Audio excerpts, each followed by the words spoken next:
जी। विपुल जी दिल्ली से। राधे राधे।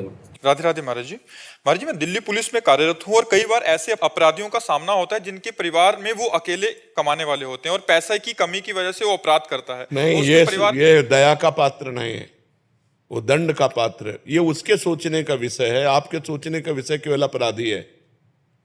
वो अकेला है या वो दीन है या वो गरीब है, ये सोचने का विषय नहीं।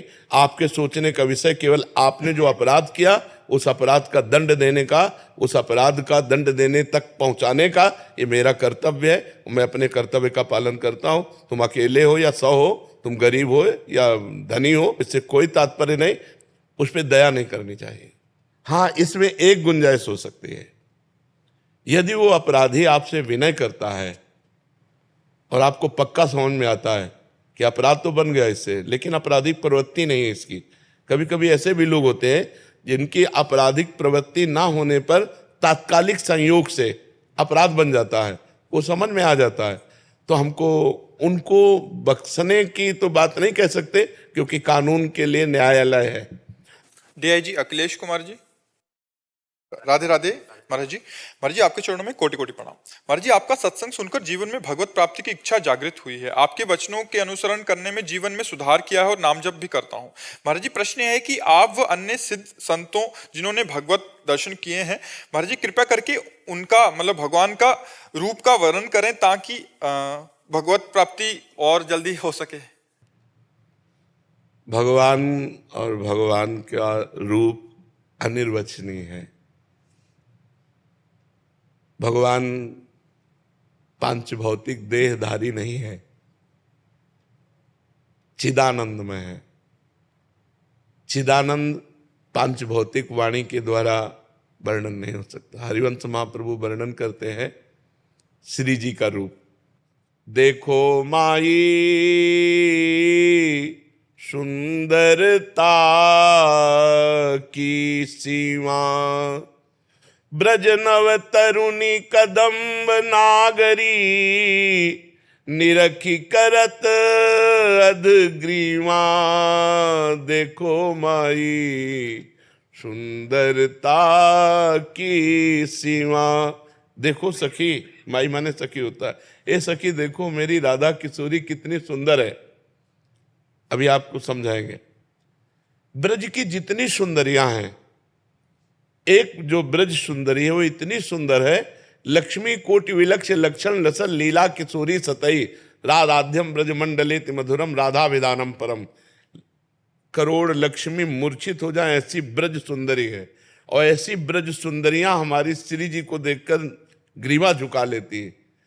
और ऐसी श्री जी के जब रूप का वर्णन करने के लिए कोशिश की तो आगे कहा, जो को कोटि कलप लगी जीवे, रसना कोटिक पावे, तऊ रुचिर बदनार बिंद की, शोभा कहत न आवे। देखो माई सुंदरता की सीमा। अगर कोई करोड़ कल्प तक जिए और करोड़ों रसना हो तो भी प्रियाजू के रूप का वर्णन करने में नहीं आ सकता। जो कुछ वर्णन किया गया वो बाहरी वाणी का केवल स्वरूप है। जिन नेत्रों ने देखा इनकी वाणी नहीं, और जो वाणी बोल रही उसने देखा नहीं, इसलिए अधूरा ही रूप रहता है। सही रूप का परिचय नाम कराता है। जैसे आप राधा राधा राधा राधा जपेंगे तो जो राधा रूप आएगा, जो कृष्ण कृष्ण जपने से कृष्ण रूप आएगा, वही आज तक कोई ऐसा रूप ही नहीं। जैसे हम मानते हैं ये रूप है प्रभु का, मानते हैं, लेकिन एक कागज पर एक चित्रकार की भावना, एक प्राकृतिक स्याही के द्वारा वो रूप रंग दे दिया गया। क्या श्री कृष्ण का रूप, श्री हरि का रूप, कोई ऐसी स्याही आज तक प्रकृति में बनी है जो श्री कृष्ण के श्याम रंग का अवलोकन करा दे?